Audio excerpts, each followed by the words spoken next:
नमस्कार, बहुत स्वागत है टीवी9 भारतवर्ष पे आपका। मैं हूं आपके साथ विपिन चौबे और आज टीवी9 पहुंच चुका है उत्तर प्रदेश के आर्थिक राजधानी कहे जाने वाले गाजियाबाद जिले में और टीवी9 भारतवर्ष का बिल्कुल नया नवेला शो जनता के लिए, जनता के बीच से पब्लिक पोल लेकर हम आ रहे हैं। और ये अनूठा प्रयोग है, ये वो पारंपरिक शो नहीं है जहां पर कुछ नेता बोलेंगे कुछ जनता बोलेगी, बल्कि ये एक अनूठा प्रयोग है। जनता के बीच जाकर जनता के सवालों को लेकर हमारे रिपोर्टर्स ने एक बड़ा सर्वे किया है और उस सर्वे के जरिए हम चुनावी मीटर को जांचेंगे, जानने की कोशिश करेंगे कि क्या कुछ चल रहा है, कौन हार रहा है, कौन जीत रहा है और जनता क्या कुछ समझ रही है। तो अगले आधे घंटे बने रहिए हमारे साथ, कार्यक्रम को आगे बढ़ाएं, मेहमानों का परिचय कराएं। तो गाजियाबाद में पब्लिक पोल की शुरुआत कर चुके हैं हम और हमारे साथ मेहमानों का एक बड़ा पैनल है। सबसे पहले अपने मेहमानों से आपका परिचय करा दे। देखिए, कांग्रेस का पक्ष रखने के लिए हमारे बीच नरेंद्र राठी जी आ चुके हैं, जो अखिल भारतीय कांग्रेस के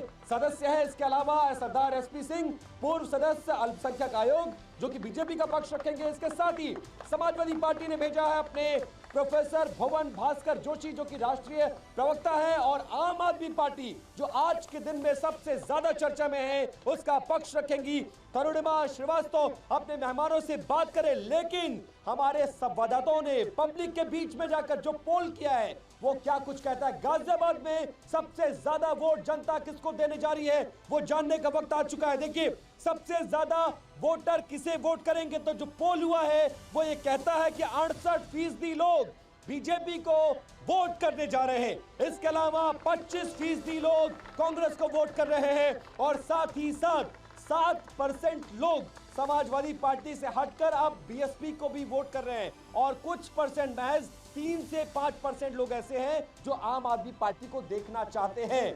ऐसे में कांग्रेस कहां है? देखिए, 68% वोट आज भी जो पोल किया गया हमारे संवाददाता, और वो पोल की जो रिलेटेड कागज है ना, वो भी मेरे पास गाड़ी में रखे हुए हैं। अगर आप कहेंगे तो वो मैं आपको दिखा भी दूंगा। 68% लोग, 1000 से ज्यादा लोगों के सर्वे पे ये कहते हैं कि हम बीजेपी को दोबारा से इस लोकसभा में देखना चाहते हैं। कांग्रेस कहां है? तो 4 जुलाई का इंतजार ना करें, आपने तो चुनाव डिक्लेयर कर दिया है। तो 4 जुलाई का पोल क्या कह रहा है, जनता का मूड क्या हमको ये गलत पोल है। ये बिल्कुल गलत पोल ये पोल गलत है। ये 4 जुलाई को पता चलेगा कि पोल क्या है, असली पोल क्या है। असली पोल ये है कि असली पोल ये है कि जो है जनता नकार चुकी है भारतीय जनता पार्टी। अच्छा, क्या जब बीजेपी को जनता नकार चुकी है? आप लोग बताइए। नकार चुकी है, नकार चुकी है, नकार चुकी है। देखिए, क्या बात कर रहे हैं आप, ये कह रहे हैं नकार चुके हैं और आपके सामने ही पोल। ये मेरी बुलाई हुई जनता नहीं है, सोसाइटी में आए हुए आम आदमी। हालांकि ये जो सीट है आज की तारीख में बहुत सेफर सीट मानी जाती है। पहले राजनाथ सिंह, फिर 2 बार वीके सिंह और इस बार गर्ग साहब। लेकिन सब कुछ ऐसा अच्छा था तो फिर गर्ग साहब को लाने की जरूरत क्यों पड़ी? क्यों वीके सिंह को चेंज करना पड़ा? क्या आप लोग समझ गए थे कि नाराजगी बढ़ रही है, नाराजगी को कम करना है तो कैंडिडेट बदलो? देखिए, जहाँ तक बात नाराजगी की आप कहते हैं, नाराजगी किसी की कोई नहीं। भारतीय जनता पार्टी के वो भी कैंडिडेट है। एक्चुअली हमारे यहाँ कमल का सिटिंग मिनिस्टर को आपने हटा दिया, सिटिंग एमपी को हटा दिया, क्यों हटाया, क्या आधार था? शायद आपने जनरल साहब का ट्वीट नहीं देखा। अगर आपने ट्वीट देखा हो तो आप मेरे से ये वाला क्वेश्चन ही ना करते। कुछ तो मजबूरियां रही होंगी, ऐसी बात नहीं है। तो बेवफा कौन हुआ? कोई यूं ही बेवफा नहीं होता, कुछ तो मजबूरियां रही होंगी। तो बेवफा पार्टी हो गई या कैंडिडेट हो गया? ना बेवफा पार्टी हुई ना कैंडिडेट हुआ, वो आज भी हमारे साथ हैं। आज भी वो पार्टी के टिकट क्यों काट दिया साहब आपने? बात, मैं कोई टिकट काटने वाला नहीं। पार्टी ने नहीं, जहां तक पार्टी की बातचीत है, पार्टी ने समझा, जो जैसे समझा। उससे पहले उनका ट्वीट आ गया था कि मैं अब 10 साल काफी सेवा करी और वाकई बहुत अच्छी सेवा की है। गाजियाबाद का विकास का एक नया सिंबल उन्होंने दिया है। गाजियाबाद को बहुत अच्छा विकास के अच्छे विकास किया है, विकास के नाम पर ये वोट मांग रहे हैं। लेकिन मुसलमान वोट हर लोकसभा सीट में बहुत ज्यादा मायने रखता है। ऐसे में मुस्लिम वोट गाजियाबाद का किस तरफ जा रहा है, ये सबसे बड़ा सवाल है। तो गाजियाबाद में मुसलमानों पे जो सर्वे किया है हमारे संवाददाताओं ने, उसका आंकड़ा हम एक बार रख दे। 20% मुसलमान बीजेपी को वोट करता नजर आ रहा है, जबकि कांग्रेस को 75% मुसलमान, जी हां, यह भी एक आंकड़ा आ गया है। सपा कांग्रेस गठबंधन को 75% मुसलमान वोट कर रहा है, बीएसपी को 5% और आम आदमी पार्टी को महज 1 से 2% वोट मिलता हुआ नजर आ रहा है। अब आप ये बताइए कि 75% मुसलमान वोट कर तो जरूर रहा है इस गठबंधन को, लेकिन क्या नैया पार लग पाएगी? ओबीसी, SC ST और जनरल वोटर जो है उसका बड़ा चंक बीजेपी को जाता हुआ नजर आ रहा है। देखिए विपिन जी, मैं कहना चाहता हूँ 2024 का जो चुनाव है वो जनता का अलग मूड है और जनता वोट करने जा रही है इंडिया गठबंधन को। इसलिए करने जा रही है क्योंकि जो भ्रष्टाचार की जननी पार्टी है, जिस पार्टी का राष्ट्रीय अध्यक्ष बंगारू लक्ष्मण ऑन कैमरा रिश्वत लेता हो, चंडीगढ़ में लोकतंत्र की हत्या करते हो ऑन कैमरा, आदरणीय मोदी जी की सरकार में जो हुआ हो, और आप देखिए इलेक्ट्रॉन बॉन्ड के नाम पर किस तरह की लूट होने का काम इन्होंने करा है। किस तरह से पहले एक नई पॉलिसी का इन्होंने, एक आदरणीय मोदी जी एक नई पॉलिसी देश के लिए लेके आए हैं। आपकी पार्टी में मैं देख रहा हूं आपकी बेटी, ये बताइए आप ये बताइए कि आपकी पार्टी में इतना सब कुछ चल रहा है। नोएडा में 3 बार टिकट चेंज हो चुका, मुरादाबाद में असमंजस की स्थिति, इसके अलावा रामपुर में असमंजस की स्थिति। जब चुनाव घर पे इतना सामने हो और इतनी असमंजस की स्थिति के बीच आप जाएंगे कैसे? विपिन जी, आप जिसको जिस तरह से देख रहे हैं, हम लोग उसको उस तरह से नहीं देखते। हम कैसे देखते हैं? हम इसको इस तरह से देखते हैं कि हमारी पार्टी में टिकटार्थियों की संख्या कितनी भारी है, कितनी प्रतिस्पर्धा है, कितने कार्यकर्ता मजबूत हैं, ये देखने का विषय है। और मैं आपको कहना चाहता हूं, जो इलेक्ट्रॉन बॉन्ड पे एक नई नीति आदरणीय मोदी जी लेके आए, वो क्या नीति है मैं आपको बताना चाहता हूं। पहले डंडा, डंडे के बाद चंदा, चंदे के बाद धंधा, ये नीति लेकर आए आदरणीय। क्या इसका असर पड़ेगा ये बताइए? वीके सिंह को टिकट कटने का क्या असर पड़ेगा यहाँ पर? यहाँ विकास नहीं हुआ, इसलिए उनका टिकट काटा गया है। टिकट काटा गया, विकास नहीं हुआ यहाँ पे? कोई असर नहीं हो पड़ेगा। हुआ है कि नहीं हुआ है? मोदी योगी के नाम पर टिकट हमारा वीके सिंह का टिकट कटने का असर पड़ेगा? क्या असर पड़ेगा? नई जिम्मेदारी क्या असर पड़ेगा? क्या होगी? मोदी होगी। कोई फर्क नहीं पड़ेगा, बिल्कुल कोई फर्क पड़ेगा? कोई फर्क पड़ेगा मैडम? पड़ेगा। हाँ, कोई असर, कोई फर्क नहीं कोई फर्क पड़ेगा। नहीं पड़ेगा। कोई भी आएगा, अगर बीजेपी मोदी जी का नाम लेकर आएगा तो जनता उसको वोट कर देगी ऐसे ही? बिल्कुल 75% वोट ऐसा देगी। वोट मिलेगा। लेकिन सवाल यह है कि आम आदमी पार्टी, आपकी पार्टी इतनी ज्यादा चर्चा में है, आपके बड़े बड़े नेता इतना भ्रष्टाचार को लेकर दावे वादे करते थे, और 3 बड़े नेता संजय सिंह, मनीष सिसोदिया और अरविंद केजरीवाल जेल में हैं, और आज रिमांड फिर से बढ़ गई है। झटके पर झटका लग रहा है। कैसे जीतेंगे लोकसभा चुनाव? देखिए, मोदी जी अरविंद केजरीवाल जी से डर गए, और जब डरा हुआ कोई नेता होता है तो वो षड्यंत्र रचता है। और सो को शराब घोटाला, क्या है घोटाला? यहाँ पर एक भी व्यक्ति नहीं बता पाएगा कि आम आदमी पार्टी ने उसमें कितने रुपए का घोटाला किया है। एजेंसी कर रही है 100 करोड़ रुपए। गोवा चुनाव में आपने 100 करोड़ रुपए ट्रांसफर करा दिए, इसीलिए कोर्ट आपको रिश्वत देने का आरोप है। इसीलिए कोर्ट आपके किसी भी नेता को ना तो जमानत दे रही है ना रिलीफ दे रही है। सही है कि गलत है? सही है कि गलत है? आप ये बताइए। आम आदमी पार्टी ने घोटाला किया है? घोटाला किया है? केजरीवाल चोर। घोटाला किया बताइए। देखिए, प्रत्यक्ष को प्रमाण की आवश्यकता नहीं होती, जनता तो यही बोल रही है। देखिए, ईडी ये कह रही है कि 100 करोड़ का घोटाला किया है, लेकिन अभी तक सबूत क्यों नहीं पेश कर पाई? लेकिन इलेक्ट्रोल बॉन्ड के तहत जो गवाह शरद रेड्डी को भाजपा ने बनाया था शराब घोटाले में, उससे 60 करोड़ रुपए की रिश्वत ली है केजरीवाल जी का नाम लेने पर। समझ गए? रिश्वत नहीं, कोई रिश्वत कांड नहीं हुआ, कोई घोटाला नहीं हुआ, कोई नई पॉलिसी नहीं लाई गई। चंदा नहीं है, वो रिश्वत है, क्योंकि 6 महीने हवाला से चंदा लिया जाता है क्या? हवाला से चंदा लिया जाता है क्या? हवाला से चंदा लेते हैं क्या भैया? क्या हवाला से चंदा लेते हैं? क्या लिए? घोटाला हुआ है। देखिए, जनता ये कह रही है, लेकिन अब सवाल यह आ जाता है, जो सर्वे हमने किया है बार बार, अब ओबीसी वोट किस तरफ जा रहा है, ये सबसे बड़ा सवाल है। और आज की तारीख में ओबीसी वोट ही डिसाइड कर रहा है कि किस पार्टी का सांसद बनने जा रहा है। तो ओबीसी का आंकड़ा क्या कहता है? बीजेपी के साथ 74% ओबीसी जातियां जाती हुई नजर आ रही है, जबकि दूसरी तरफ कांग्रेस और समाजवादी पार्टी जो गठबंधन है, उसके साथ 18% ओबीसी जातियां जाती हुई नजर आ रही है। बीएसपी को 8% और 1 से 2% ओबीसी वोटों से आम आदमी पार्टी को संतोष करना पड़ेगा। जो आंकड़े आ रहे हैं, सामान्य वोटर 60% से ज्यादा, ओबीसी ज्यादा, मुसलमानों में भी सेंधमारी हुई है। ऐसा क्या कर दिया है बीजेपी ने कि सारे के सारे बीजेपी की तरफ जा रहे हैं? कैंडिडेट कोई हो, फर्क नहीं पड़ता। मोदी जी हमारे रामतार हैं, रामतार। क्या राम मंदिर का असर पड़ रहा है? बिल्कुल। राम मंदिर का असर है क्या? राम होता है। राम मंदिर श्री राम का बिल्कुल असर है जी। अब तो रिजल्ट आने बाकी है। जय श्री राम। सिर्फ राम मंदिर पे वोट मिल जाएगा या कुछ विकास भी हुआ है? विकास क्यों नहीं हुआ? विकास हुआ है। जिस दिन ओबीसी की गणना हो जाएगी ओबीसी नहीं देंगे वोट। ओबीसी की जनगणना क्यों नहीं होती? अगर विकास होता तो वीके सिंह का टिकट क्यों काटा है? विकास कहाँ है? विकास नहीं हुआ है। नहीं हुआ। विकास हुआ है अंकल? विकास हुआ है। विकास हुआ है। विकास हुआ है कि नहीं हुआ? नहीं हुआ। नहीं हुआ। अच्छा वीके सिंह का टिकट क्यों काटा? अच्छा सवाल तो यही है, सवाल तो यही है। सिंह साहब ये बताइए, एसपी सिंह साहब, इतना विकास आपने कर दिया, गाजियाबाद को इतना चमका दिया, राम मंदिर बना दिया, फिर मौजूदा सांसद का टिकट क्यों काट दिया भाई? जरा ये गलत, गोल गोल नहीं, बिल्कुल सीधा जवाब। मैं बिल्कुल सीधा जवाब दे रहा हूँ। यहाँ भारतीय जनता पार्टी का एक ही प्रत्याशी होता है, कमल का निशान। और जो जहां तक बात है जनरल वीके सिंह की, मैं खुद कह रहा हूं उन्होंने बहुत विकास किया, लेकिन जब उनका ट्वीट आया लास्ट मोमेंट पे, जो ट्वीट आया, फिर विधायक को, फिर आम कार्यकर्ता को नहीं है बात को, आपने कहा आम कार्यकर्ता को टिकट क्यों? मैं काम, अतुल जी हमारे पुराने कार्यकर्ता हैं, मंत्री आदमी विधायक बनेगा, एक ही आदमी मंत्री बनेगा, एक ही आदमी सांसद बनेगा, कार्यकर्ता को उठा के क्यों नहीं दिया आपने? ये कार्यकर्ता है और पार्टी डिसाइड करेगी किसको देना है किसको नहीं देना। चादर बिछाएंगे, ये कह रहे हैं कि कार्यकर्ता हैं सिर्फ भाजपा के और ये सब चादर बिछाएंगे और झंडा उठाएंगे, इन्हें टिकट नहीं मिलेगा। कार्यकर्ताओं को टिकट नहीं मिलता है। देखिए विवेक जी, जो 2014 में आदरणीय मोदी जी के वादे थे वो बाद में अमित शाह ने कहा जुमले हो गए, और अब ये जुमले नई गारंटी बनकर आए हैं। ये जो ठगने की जो विद्या है ये भारतीय जनता पार्टी का सूर्यास्त करने जा रही है। क्या कहना चाहेंगे? अभी हमारे बड़े भाई सरदार जी ने कहा है कि विकास हुआ है। विकास की मैं बात करना चाहता हूँ। यहाँ जितने लोग खड़े हैं, साहिबाद के लोग खड़े हैं, साहिबाद एशिया की सबसे बड़ी विधानसभा है, और सबसे बड़ी विधानसभा में लड़कियों के लिए कॉलेज और अस्पताल, यहाँ की 10 साल 10। अच्छा ये बताइए, आप लोगों से एक बात कर ले, क्या अखिलेश यादव के राज में गाजियाबाद में विकास हुआ है? हाथ उठाकर बताइए, हाथ उठाकर बताइए, हाथ उठाकर बताइए, हाथ उठाकर बताइए। अच्छा ठीक है, ठीक है।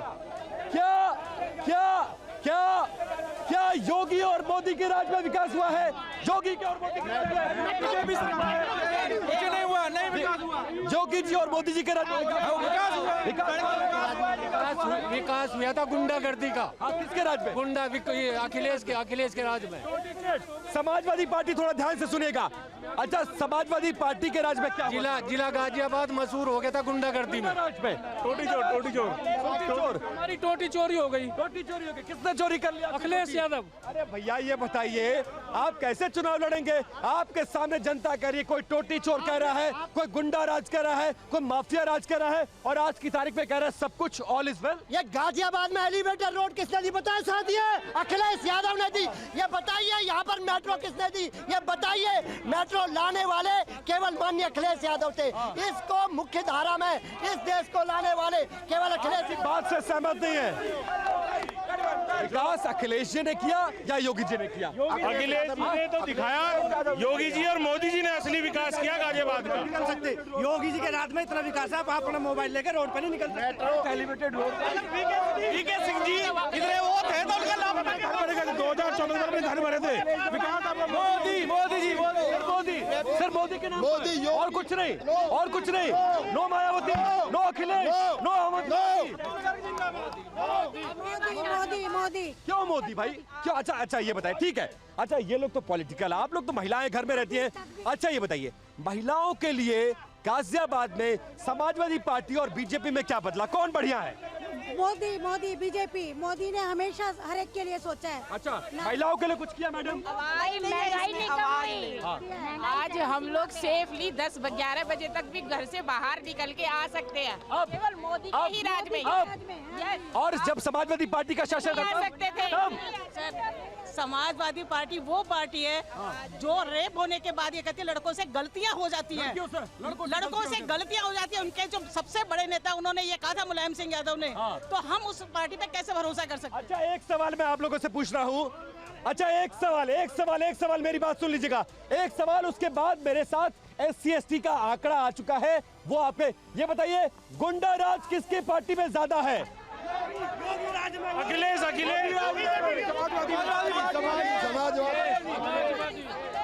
भाजपा राज में गुंडा राज कम हुआ है या बढ़ गया है? बहुत कम हुआ, बहुत कम। तो अब देखिए, जनता का मूड आपके सामने है, लेकिन इस बीच सवाल बड़ा ये है कि SC ST वोटर किधर जा रहा है। ये आंकड़े सुन लीजिए साहब, ये आंकड़े सुन लीजिए। आंकड़े ठीक है, आंकड़े ये कहते हैं 62%। आंकड़े ये कहते हैं, सर्वे ये कहता है, पब्लिक पोल ये कह रहा है कि 62% वोट बीजेपी को जाता हुआ नजर आ रहा है, जबकि कांग्रेस को 21%, 17% जो वोट है वो BSP को जाता हुआ नजर आ रहा है। आप ये बताइए, हमने कही कि साहिबाद की यहाँ कन्या विद्यालय और अस्पताल की डिमांड 10 साल से हो रही है, क्यों नहीं इतनी बड़ी विधानसभा क्यों नहीं बनवाया इन्होंने? बताइए, सब नहीं चाहते? कन्या विद्यालय और अस्पताल नहीं चाहिए इनको? अस्पताल और कन्या विद्यालय तक दिया नहीं आपने, कैंडिडेट और बदल दिया, क्यों आपको वोट दिया? कोई कैंडिडेट नहीं बदला हुआ है। ये सहबाबाद की बात करें, सहबाबाद विधानसभा में सुनील शर्मा जी हमारे सबसे ज्यादा मतों से जीत कर आए हैं। यहाँ सहबाबाद की जनता का बहुत प्यार मिला है। अभी उनको कैबिनेट का मिनिस्टर बनाया गया है। ये कह रहे हैं कि आप अस्पताल नहीं बनाए, कन्या विद्यालय नहीं बनाए, यहाँ सड़कों में गड्ढे ज्यादा हैं, उसके बावजूद जनता आपको वोट क्यों? ये सब हुआ है, ये जो ये कह रहे हैं सब हुआ है। गलत है या सही है? विकास हुआ है क्या? विकास हुआ है क्या अंकल? विकास हुआ है क्या? बीजेपी राज में विकास हुआ है? विकास हुआ है, सड़कें अच्छी हुई हैं, सुरक्षा बेहतर हुई है, महिलाओं सुरक्षित फील करती है, महिलाएं सुरक्षित फील करती है। आप ये बताइए कि मोदी के राज में कहाँ विकास नहीं हुआ है? आज सड़कें भी बनी है, हाईवे भी बने हैं, महिलाओं के लिए भी इतना सब कुछ कर रखा है। यहाँ तक कि जो मोमडन आप कह रहे हैं ना कि समाजवादी पार्टी को वोट देंगे, कहीं नहीं देंगे, कहीं नहीं देंगे।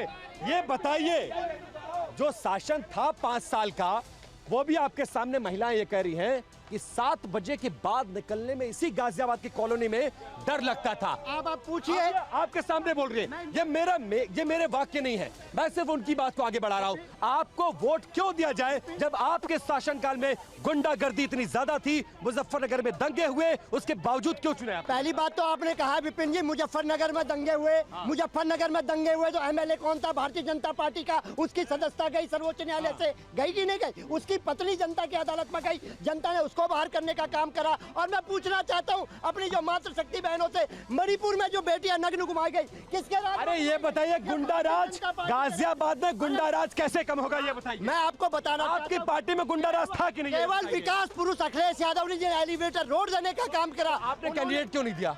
हमारा कैंडिडेट अलायंस में डॉली शर्मा चुनाव जीतेंगी। कैंडिडेट हमारा है अलायंस में, हमारा।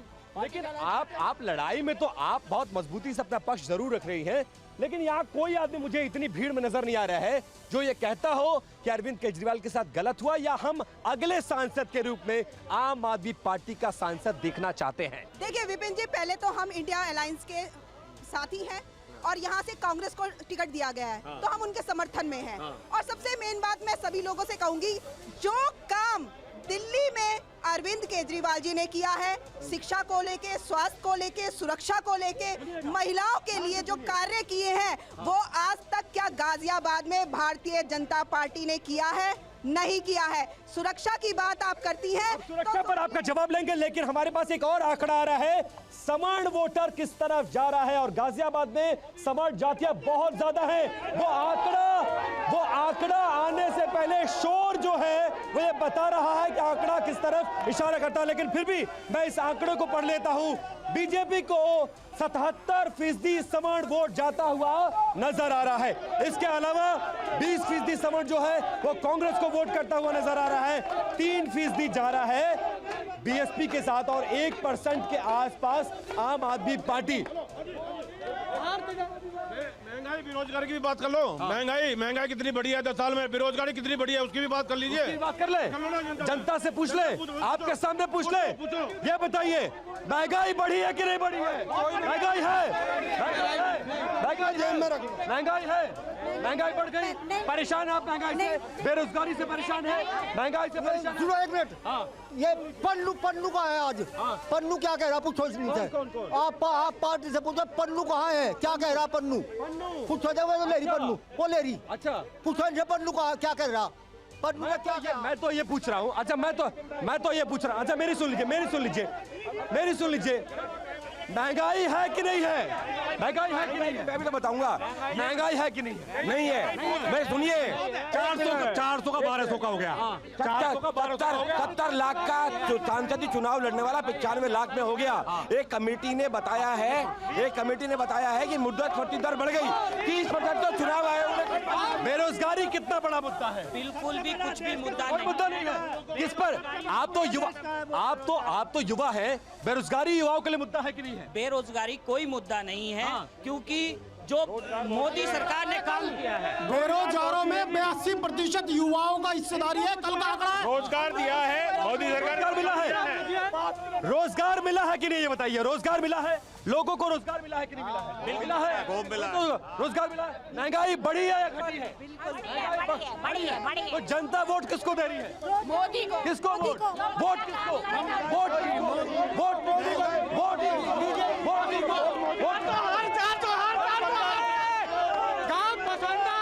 गांव पोसंडे में कांग्रेस का पार्षद है, उसने नर्क बनाने का काम किया। भारतीय जनता पार्टी ने 1200 गरीब मकान देने का काम किया। भारतीय जनता पार्टी ने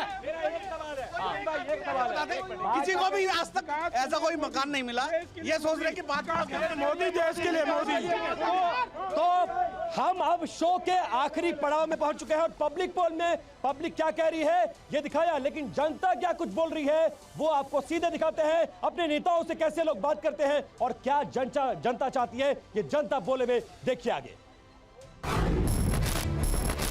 मोदी जी, देश के लिए आपने बहुत किया, अंतर्राष्ट्रीय जगत पे भारत का नाम रोशन किया, पर हमारे गाजियाबाद क्षेत्र के अंदर सबसे बड़ी समस्या ये है कि यहाँ मध्यम वर्गीय बहुत ज़्यादा है और मध्यम वर्गीय के लिए यहाँ अस्पताल ना के बराबर हैं और शिक्षा सारी प्राइवेट में है।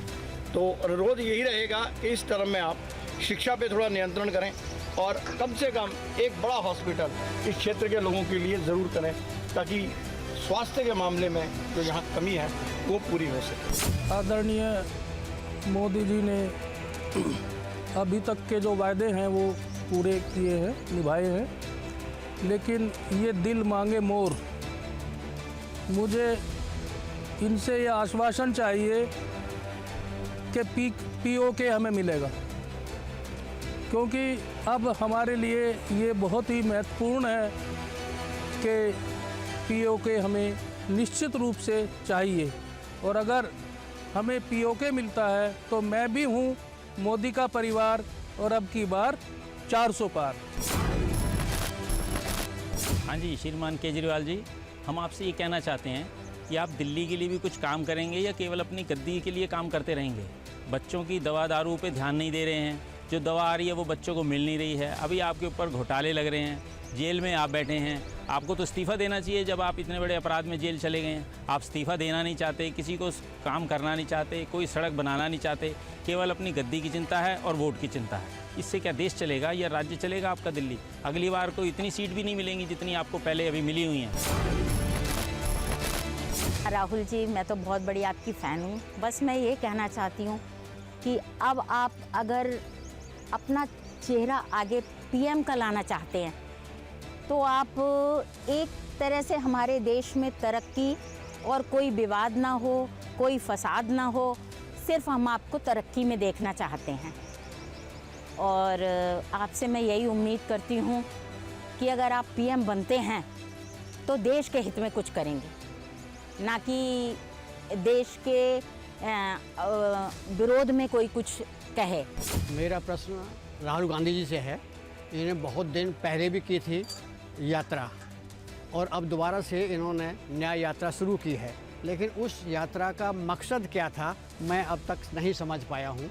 मेरा इनसे यही प्रश्न है कि अगर आप न्याय यात्रा कर रहे हैं, आपका काम था कि देश की सेवा करना और देश की सेवा में आम आदमियों की सेवा करना, और आम आदमी की सेवा करने की बजाय आप इधर उधर के प्रलाप करते हैं, एक व्यक्ति विशेष को टारगेट बनाते हैं जो उचित नहीं है। मेरा प्रश्न यही है कि आप बजाय किसी को टारगेट बनाने के देश हित में क्या हो सकता है। परिवारवाद के ऊपर आपने कभी कोई ऐसा प्रश्न चिन्ह खड़ा नहीं किया जो कि देश हित में आता हो। तो मेरा प्रश्न यही है कि आप परिवारवाद को ख़त्म करने के बाद किसी एक व्यक्ति विशेष को टारगेट ना करके अपना फोकस देश हित में लगाएं। और अब इस वक्त की बड़ी खबर, अरविंद केजरीवाल की हिरासत और बढ़ा दी गई है। कोर्ट ने 1 अप्रैल तक ईडी कस्टडी में भेजा है।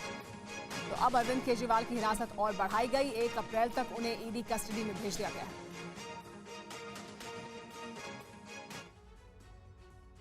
राउज एवेन्यू कोर्ट में दिल्ली के सीएम अरविंद केजरीवाल की जमानत याचिका पर दोनों पक्षों की ओर से जोरदार बहस हुई। आज कोर्ट की इजाजत के बाद केजरीवाल ने भी अपनी बात रखी और कहा कि ईडी आपको खत्म करना चाहती है। ईडी की जांच के बाद शराब घोटाला शुरू हुआ। घोटाला ईडी की जांच में हुआ है। 100 करोड़ की बात कहीं नहीं है। गिरफ्तार करने की वजह नहीं बताई। केजरीवाल की तमाम दलीलों को सिरे से खारिज करते हुए ईडी ने केजरीवाल की गिरफ्तारी को जरूरी बताया। साथ में ये भी कहा कि केजरीवाल से आमने सामने सवाल करने जरूरी है। केजरीवाल के आरोपों पर ईडी ने कहा कि उनके पास गोवा तक पैसे पहुंचने का सबूत है।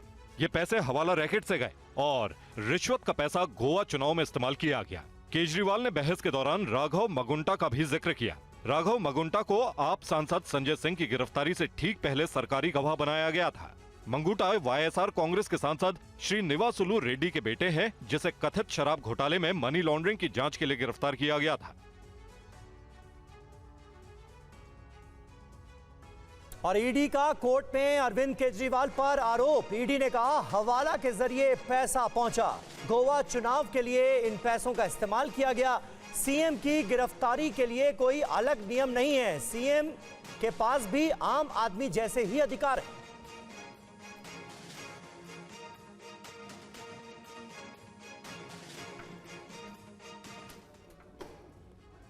तो केजरीवाल पर ईडी रिमांड की 10 बड़ी बातें आपके सामने रखने जा रहे हैं। पहली बड़ी बात ये कि 6 दिन की रिमांड में 5 दिन तक बयान दर्ज किए हैं, ये साफ किया गया है। इसके अलावा केजरीवाल के अलावा 3 और लोगों के बयान दर्ज किए गए। साथ ही मनीष सिसोदिया के पूर्व सचिव सी अरविंद के बयान भी दर्ज किए गए। इसके अलावा दोनों को केजरीवाल की मौजूदगी में ड्राफ्ट GOM दी गई।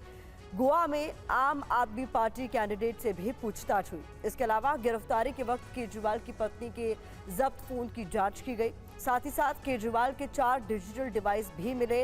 वो पासवर्ड नहीं बता रहे हैं, यानी वो जो डिवाइस मिले हैं वो पासवर्ड प्रोटेक्टेड है। केजरीवाल ने ITR चल अचल संपत्तियों की जानकारी नहीं दी, ये कहना ईडी का। सीएम ऑफिस जाने वालों के ऑनलाइन जानकारी का इंतजार किया जा रहा है। और इसके अलावा पंजाब के कुछ आबकारी अधिकारियों को भी बुलाया गया। इस बीच कोर्ट में केजरीवाल ने बयान दिया। राघव मंगुटा ने 7 बयान दिए हैं। ये कहा केजरीवाल ने राघव के 6 बयानों में मेरा जिक्र ही नहीं है। ईडी के दबाव में गवाह ने बयान बदले हैं, ये कहा अरविंद केजरीवाल ने। न नीति बनाने में घोटाला हुआ, न लागू करने में। हम रिमांड का विरोध नहीं कर रहे, ये भी कहा केजरीवाल ने। जब तक चाहे ईडी हिरासत में रखे, कहना था अरविंद केजरीवाल का। सीएम सर, LG सेइंग की सरकार जो है वो जेल से नहीं चलेगी। What would you like to say on this? LG कह रहे सरकार जेल से नहीं चलेगी। ये पॉलिटिकल षड्यंत्र है, जनता इसका जवाब देगी। सीएम अरविंद केजरीवाल आज भी अपनी बात पर अड़िग हैं। उन्होंने राउज एवेन्यू कोर्ट में पेशी से पहले ये बात साफ लफ्जों में कही कि ये राजनीतिक षड्यंत्र है। LG कह रहे सरकार जेल से नहीं चलेगी। ये पॉलिटिकल षड्यंत्र है, जनता इसका जवाब देगी।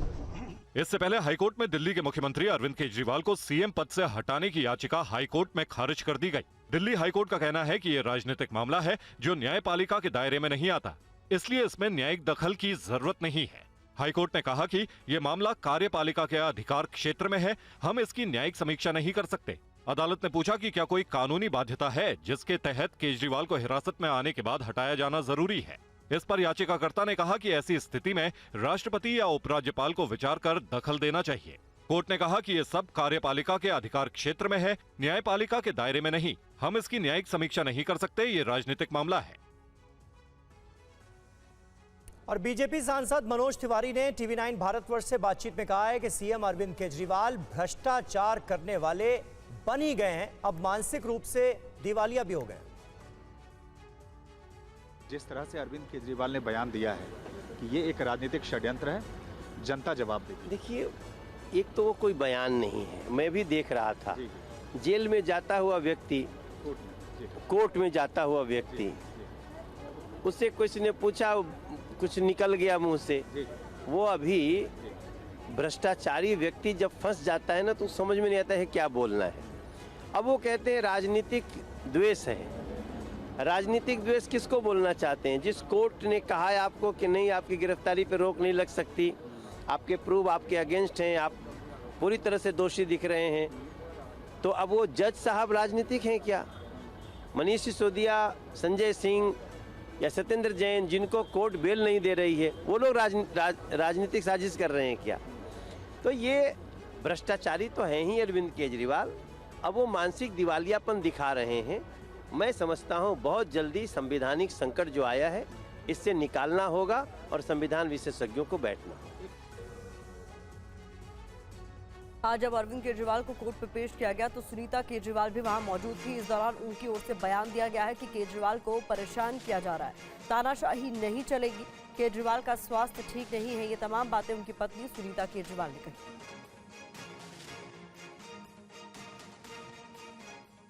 बता तो दिया है, उनको बहुत परेशान किया जा रहा है, बहुत तंग कर रहे हैं उनको। उनकी तानाशाही नहीं चल पाएगी, जनता इसका जवाब देगी।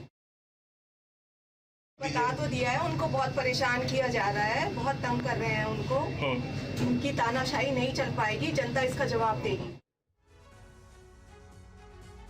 भारत ने अमेरिका के बयान पर कड़ी आपत्ति जताई है। बाहरी दखल मंजूर नहीं है, कहा गया विदेश मंत्रालय द्वारा। अमेरिका ने केजरीवाल की गिरफ्तारी पर बयान दिया था। अपनी स्वतंत्र और मजबूत लोकतांत्रिक संस्थाओं पर हमें गर्व है, विदेश मंत्रालय ने बयान दिया। और अहम खबर है, 6 अप्रैल को कांग्रेस का घोषणा पत्र जारी होगा। सोनिया गांधी जयपुर में कांग्रेस का मैनिफेस्टो जारी करेंगी। जयपुर में चुनावी सभा को भी संबोधित करेंगे। मल्लिकार्जुन खड़गे और राहुल गांधी भी इस मौके पर जयपुर में ही मौजूद रहेंगे।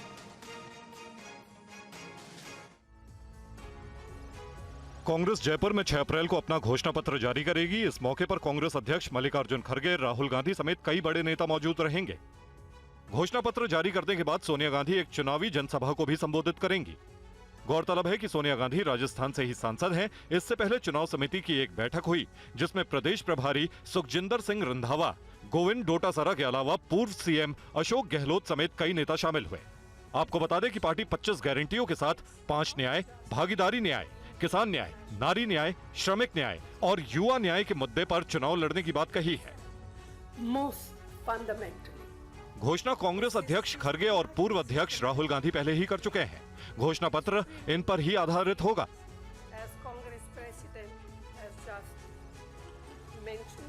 इधर कांग्रेस नेता सुदर्शन सिंह रावत ने लोकसभा चुनाव लड़ने से इनकार कर दिया है। रावत ने इसको लेकर पार्टी आला कमान को एक पत्र भी लिखा है जिसमें उन्होंने मेवाड़ के कांग्रेस नेताओं पर गंभीर आरोप लगाए हैं। इधर समाजवादी पार्टी के नेता एसटी हसन का टिकट कटने पर ओवैसी ने बड़ा बयान दिया है। पहले ही कहा था अखिलेश टिकट नहीं देंगे। आपके नेता सिर्फ आपका वोट चाहते हैं, वो चाहते हैं आप उनके लिए दरी बिछाते रहें।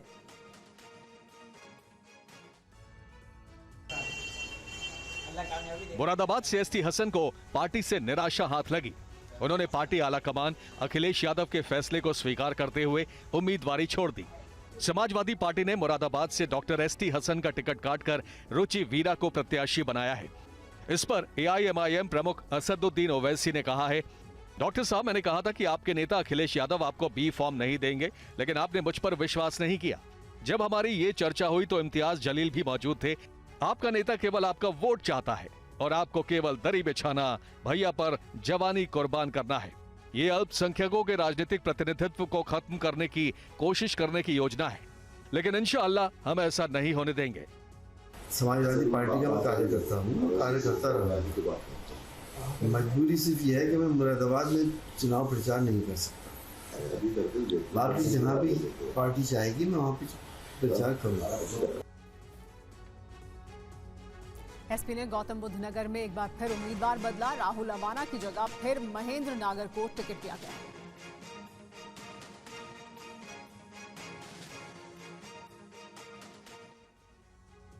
और एक और अहम खबर है बिहार से। बिहार में महागठबंधन में सीटों के फॉर्मूले पर सहमति बन गई है। आरजेडी को 26 सीटें और कांग्रेस को 9 सीटें मिली हैं। सीपीआई-एमएल को 3, सीपीआई और सीपीएम को 1-1 सीट दी गई है। आरजेडी के सूत्रों के हवाले से यह बड़ी खबर सामने आ रही है। कल प्रेस कॉन्फ्रेंस में सीट शेयरिंग को लेकर औपचारिक ऐलान कर दिया जाएगा।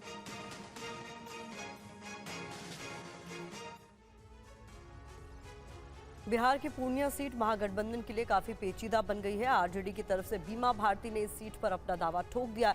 वहीं पप्पू यादव भी पीछे हटने को तैयार नहीं। कांग्रेस पूर्णिया की सीट से पप्पू यादव को अपना उम्मीदवार बनाना चाहती है, वहीं आरजेडी इस सीट से पीछे हटने को तैयार नहीं। आरजेडी की तरफ से बीमा भारती ने दावा किया है कि पार्टी ने उन्हें सिंबल दे दिया है, 3 अप्रैल को वो नामांकन करेंगी। लेकिन दूसरी तरफ पप्पू यादव का कहना है कि पूर्णिया उनके लिए मां समान है, एक बेटा अपनी मां को कभी नहीं छोड़ सकता। साथ ही पप्पू यादव ने यह भी कहा कि बीमा भारती बेटी जैसी हैं, रिश्ते अपनी जगह हैं और विचारधारा अपनी जगह। नेतृत्व को तय करना है ना, हम तो जनता के बीच है जिसको भगवान मानते हैं। कल भी सड़कों पर लोग सैलाब की तरह थे। मेरा तो ये अभी पूर्णिया ने हमको तो अपने दिल से अलग किया नहीं। महागठबंधन के और राजद के प्रत्याशी बीमा भारती ने ऐलान किया है कि पप्पू जी हमारे साथ। देखिए, मैं एक बात बता दूं, मुझको समझ में नहीं आता, मेरे लिए वो परिवार की बेटी की तरह हैं, वो हमेशा रहे। रिश्ता अलग है, विचारधारा अलग। ओडिशा में बीजेपी और बीजेडी के बीच सियासी गठजोड़ नहीं हो सका। इस बीच बीजेडी से 6 बार के सांसद रहे भर्तृहरि महताब बीजेपी में शामिल हो गए हैं। सांसद सिद्धांत मोहपात्रा ने भी बीजेपी का दामन थाम लिया है। लोकसभा चुनाव से पहले नेताओं का पाला बदलने का दौर जारी है। ओडिशा में बीजेडी के 2 बड़े नेताओं ने आज बीजेपी का दामन थाम लिया। 6 बार सांसद रहे भर्तृहरि महताब ने कहा कि वो ओडिशा के विकास के लिए बीजेपी में शामिल हुए हैं। प्रधानमंत्री नरेंद्र मोदी जी की शक्ति, आदरणीय गृह मंत्री अमित शाह जी के विश्वास और नड्डा जी की प्रेरणा हमें आगे ले जाने में मददगार होगी। ब्रह्मपुर से बीजेडी के 2 बार सांसद रहे सिद्धांत मोहपात्रा ने भी पुरानी पार्टी से नाता तोड़ लिया। जो मार्गदर्शन से जिस तरह से हमारे प्रधानमंत्री जी काम कर रहे हैं और हम लोग जो ट्रांसफॉर्मेशन देख रहे हैं, वो चीज़ मैं चाहता हूं कि हमारे प्रदेश में भी वैसे ही हो। इसके अलावा ट्राइबल नेता और लेखक दमयंती बेसरा ने भी बीजेपी का दामन थाम लिया। केंद्रीय मंत्री धर्मेंद्र प्रधान सहित बीजेपी के कई नेता इस मौके पर मौजूद थे। और फिलहाल यहां रुक रहे हैं एक छोटे से ब्रेक के लिए।